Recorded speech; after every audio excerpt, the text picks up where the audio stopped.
Assalamualaikum warahmatullahi wabarakatuh.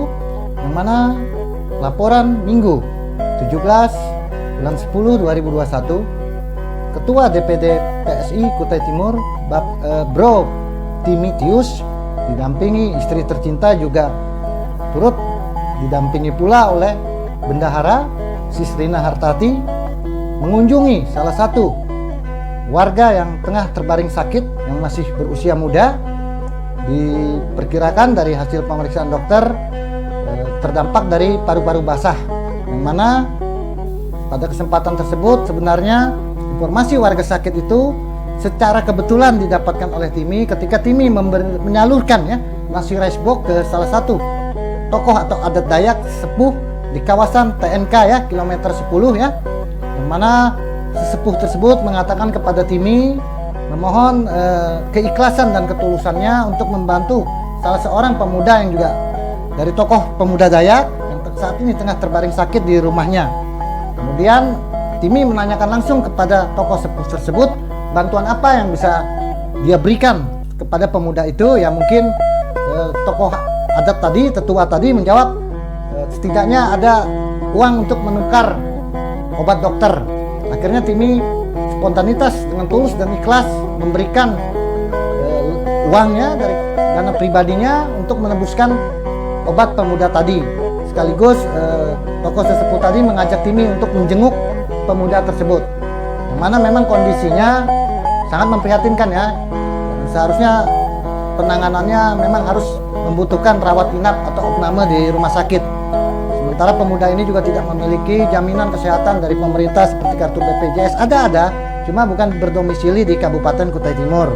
Nah, dengan itu Timi juga menanyakan langsung kepada keluarga pemuda ini kopian resep obat-obat apa saja yang pernah diberikan kepada dokter selama berobat 1 bulan penuh ini. Kemudian orang tua atau si ibu pemuda tadi memperlihatkan kepada Timi jenis obat-obatannya.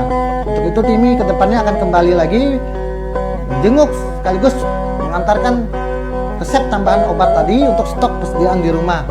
Dan tetapi pada kesempatan itu juga pada penayangan ini Timi menghimbau baik kepada pemerintah Kabupaten Kutai Timur, apakah kepada para dewan yang dapilnya memang menyentuh konstituen atau masyarakat di TNK kilometer 10 dapat tergerak sama-sama membantu, setidaknya memberikan penanganan medis yang lebih serius agar pemuda tersebut dapat pulih dan dapat kembali beraktivitas seperti biasanya.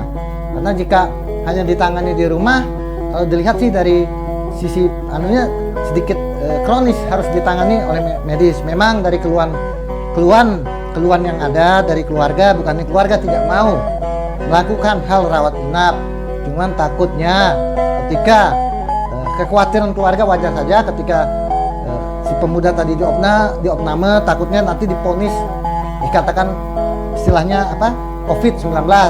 Padahal dari riwayat pemeriksaannya memang terindikasi paru-paru basah. Nah, ini sudah sebulan lamanya berjalan artinya hanya mengandalkan resep obat. Tapi memang dari pemuda tadi mengatakan ada salah satu resep obat yang memang cocok, setelah minum rasa nyaman itu ada di dalam tubuhnya.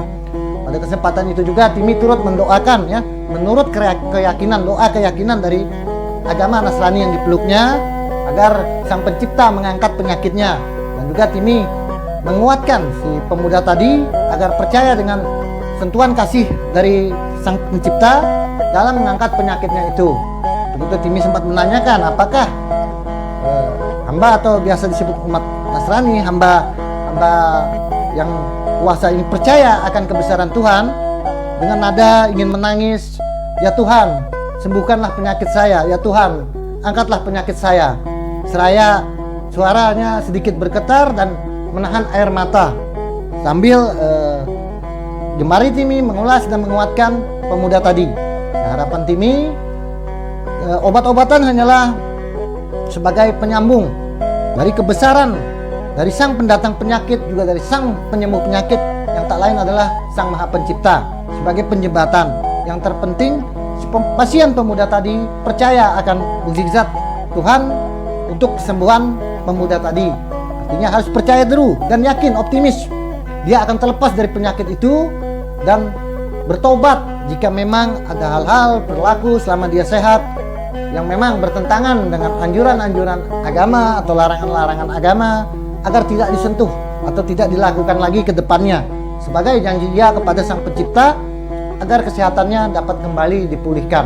Namun pada intisari pentingnya, Timi sangat berharap sekali baik kepada pemerintah maupun kepada perusahaan-perusahaan yang ada di sekitar TNK kilometer 10 ya, stakeholder maupun dewan-dewan yang berada di dapil kilometer 10 TNK dapat mendonasikan sedikit bantuannya atas kesembuhan pemuda tadi, atau juga nanti bisa dirujuk ke rumah sakit ya di bawah pengawasan dan pemantauan keluarga. Yang jelas keluarga tadi menegaskan pemuda ini tidak memiliki riwayat COVID-19, tapi memang paru-paru basah yang dirasakannya itu suka sesak dadanya sakit ya, juga ya ada batuk berdahak sedikit. Cuman ini memang sudah didiagnosa lama, memang sebelum masuknya pandemi COVID memang ada gejala paru basah. Mungkin karena dia masih terbilang muda, energik waktu itu, berladang, bertani, juga terkadang bergadang dengan kalangan-kalangan remaja sebayanya, ya kan, berkumpul tengah malam sehingga mungkin fisiknya kurang kuat menerima hawa angin malam.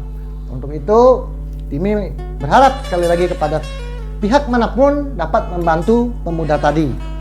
Setelah menjenguk dan mendoakan, akhirnya diakhiri perjumpaan atau silaturahmi dengan keluarga pemuda yang terbaring sakit tadi melalui penyaluran PSI, yang mana tampak juga kakak korban, kakak pasien tadi turut mengucapkan rasa terima kasih atas kepedulian dan perhatian Ketua DPD PSI Kutim, Bapak Timi, bersama kader-kader lainnya ya. Kalau di dalam PSI itu, kalau untuk sebutan para laki-lakinya, ini bahasa milenial di Jakarta yang biasa dipakai oleh sebutan kader pengurus lainnya di DPP nasional. Untuk sebutan kader lelaki disebut dengan bro, sementara untuk perempuan adalah disebut dengan sis. Ini adalah bahasa-bahasa milenial yang sedang tren di sana. Untuk itu diakhiri dengan penyerahan nasi rice box tadi. Dua kakak kandungnya ya, yang dari pemuda tadi sangat berterima kasih kepada PSI dan menutup dengan PSI top dan peduli sekali kepada masyarakat warga Dayak khususnya di TNK kilometer 10. Bahkan dengan spontanitas dia tidak ragu jika nanti 2024 mendatang memasuki masa pileg, dia akan mensupport atau mendudukkan kader-kader PSI yang memang betul-betul amanah turun ke masyarakat. Karena menurut anggapan kakak kandung tadi itu, baru PSI lah yang memulai. Ada partai yang seperti ini jauh dari konteks pesta kontestasi politik, tapi sudah berani turun ke masyarakat, menyambangi masyarakat, ya, langsung berbuat melalui penyaluran rice box. Memang tujuan Timi tidak untuk kampanye, karena menurut Timi setidaknya dia diamanatkan untuk membesarkan partai ini, setidaknya dia memperkenalkan partai ini apa itu PSI. Ya, makanya itu Timi selalu berkali-kali memberikan sosialisasi ini loh PSI, bahwa PSI ataupun bagi pemikirannya, buah pemikirannya, parpol harus senantiasa hadir di tengah masyarakatnya, terlebih jika masyarakat itu membutuh uluran untuk sesama. Demikian laporan dari Kaltim Kitakom seputar program-program dari PSI Peduli, PSI Berbagi. Selamat menjalankan aktivitas Anda pada hari ini, dan seputar perkembangan informasi PSI akan terus disajikan oleh Kaltim Kitakom. Assalamualaikum warahmatullahi wabarakatuh. Salam sejahtera bagi kita semua.